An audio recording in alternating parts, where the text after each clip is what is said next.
What's going on, ladies and gents? Stitchbus here, bringing you guys today another Battlefield 1 gun review. And today we'll be covering the M1903 Springfield sniper rifle.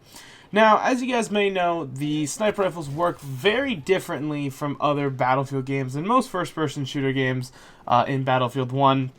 If you guys don't know, and you'll see this kind of looking at the statistics when I pull them up from Simtech, just in general, you'll see that the damage starts, it says damage points is 80, and then it goes to 100, and then drops back down to 80. So what happens in Battlefield 1 is the farther your bullet goes, actually, it eventually starts to increase in damage. So, I'll talk about, obviously, in the case for the Springfield here, once I pull up the stats from Simtech.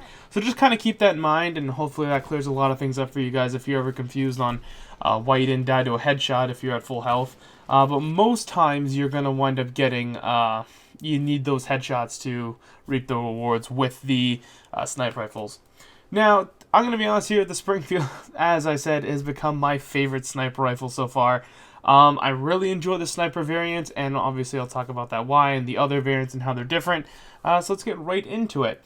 So first off, pulling up the stats from Simtech, as I mentioned earlier, that interesting damage model. So we have, to begin, it has 80 points of damage, and then eventually, once we reach, using the little Simtech bar here, once it reaches, let's see, 100 meters, it will start achieving 100 points of damage. So if you shoot someone at 100 meters out, you will achieve 100 points of damage. And then it says 100 steady, but apparently drops back down to 80 eventually. I don't know how far out that is back to 80, but one can assume that needs to be really far. So up to 100 meters, so once you hit 100 meters, no, hang on, I lied. It's 98 meters. That's what the stats say here. If I get it exactly down, it's 98 meters. It will start doing 100 points of damage, so you can one-shot someone in the body, which isn't half bad. The drop-off points, it says here 80, 100, 150, and 90. Once again, I don't know. I'm assuming 190 is where it like flatlines back down, and then 150 is where it starts to dip down back into 80, and then 190 is where it probably flatlines back into 80. That's very confusing. The bar, if you guys are familiar with the Simtech website, doesn't really go that too far into detail, but we can only assume from that. A fire rate of 53, of course it's a bolt action, so you're not going to get too much of a AEK out of it. Magazine size of 5, and a deploy time of 0.9.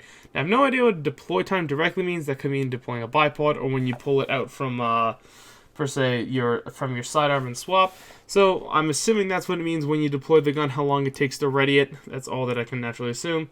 Reload, so we've got a pre-reload delay, so that's when you pull the bolt back to start feeding in new ammunition or bullets in this case. A post-reload delay is when you slide the bolt back up into position. So pre-reload delay is 1.233 seconds, and a post-reload delay is 0.8 seconds. A single a single bullet reload of 0.5 seconds, and a bridge delay. Now, I'm not sure what a bridge delay is. Once again, maybe I'll look in at the bottom here. But a bridge delay of 0.4, a stripper clip size of 5, we've already been over that, and a stripper clip reload of 1.767 seconds. So, every single bullet will take 1.5 seconds to reload, but also if you add in that pre-reload delay and post-reload delay, you kind of got to do the math there, what you think is more useful. But of course, in any situation, you can do what you want. If you're clear, you want to top off. It's not a big deal. You just got to kind of remember those situations. A recoil up of 2, left and right pull of 1, a recoil decrease of 3, and a first shot multiplier of 1. Standard sniper rifle stuff. So, talking about the variants themselves, this sniper rifle probably comes with the most unique variant that I've played with so far, and that would be the M1903 experimental. And that's probably the gameplay you've actually seen for the most part. Now, this probably actually needs me to pull up its own stats itself because it completely changes the gun. It changes it from a bolt-action sniper rifle to a DMR. So, as soon as I can find it here, okay, Simtech website works a little bit funny. There's the experimental. So, the experimental now completely changes all of its damage model. So it starts off, holy shit, this is a very confusing damage model as you guys can see from the stats here.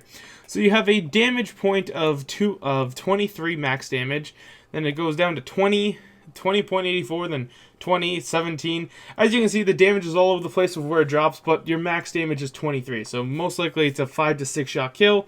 And multiple varying drop-off points, a fire rate of 449, a muzzle velocity of 400, a bullet drop of 12, a projectile, and a deploy time once again of 0.9, so that's how long it takes to probably pull up the gun.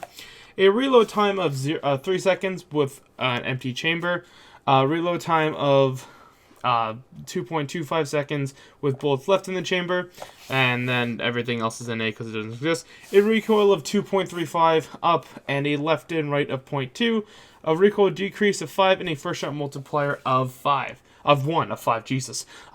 My bad. So, to pretty much give you a good rundown of how it works, it's a spammable pistoled sniper rifle. So the experimental is a top-fed, or angled-fed, I guess, magazine, Springfield that fires, I believe what they described was pistol rounds from the description, and you get 40 of those. Now, if you want to go load into K bullet, your guy actually pulls the whole bolt top out to put in the bolt action or bolt cycle feed, whatever it's properly called, and then so he can load in the K rounds itself, and stuff like that. But it's really interesting overall, the experimental. And if you definitely want to push up with your team more and say you're not the most accurate person, but you want to say level up your recon and you really enjoy those spotting flares, because those are fucking helpful, I can't deny that. It's very important. Those spotting flares, of course, do come in handy. So this might be a gun that you might want to invest in so you can push up with your team.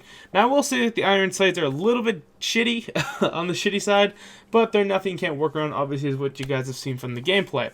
And then last is the Marksman variant, but it's very close to the sniper variant. My personal favorite, once again, is the sniper variant.